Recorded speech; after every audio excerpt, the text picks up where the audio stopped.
விஞ்ஞானம் எவ்வளவோ முன்னேறிவிட்டது.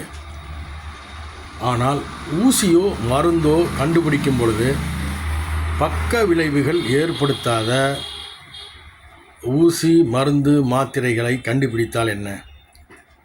விஞ்ஞானிகள் அதைத்தானே செய்ய வேண்டும். ஒரு மாத்திரை எடுத்துக்கொண்டாலோ அல்லது ஒரு ஊசியை போட்டுக்கொண்டாலோ பக்க விளைவுகள் ஏற்படும் என்றால்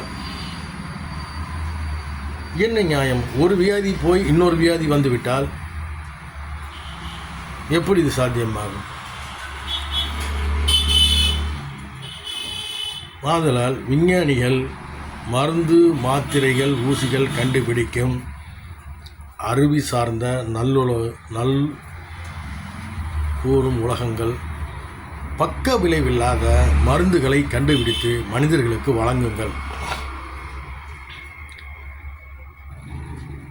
மருந்து மாத்திரைகள் பக்க விளைவு ஏற்பட்டால் சாதாரண மனிதன் என்ன செய்வான்? சரி, ஒரு மருந்து எடுத்துக்கிறான், அவன் ஏதோ ஒரு வியாதிக்கு இன்னொரு விளைவை ஏற்படுத்துகிறதுனா எப்படிங்க?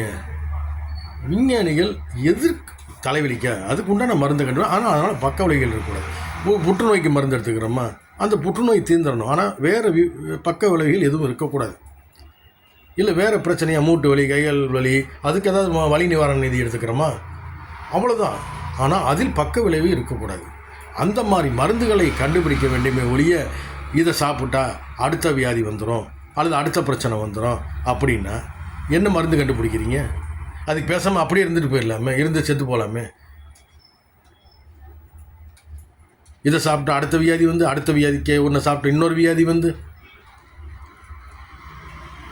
விஞ்ஞானிகள் ஆராய்ச்சி தெளிவாக கண்டுபிடித்து மருந்து மாத்திரைகளை வழங்க வேண்டும். அரசாங்கம் உறுதி செய்ய வேண்டும். நல்ல மருந்து மாத்திரைகளை, தரமான மருந்து மாத்திரைகளை அரசாங்கம் உறுதி செய்து பொதுமக்களுக்கு தரமான மருந்து மாத்திரைகளை தர வேண்டும்.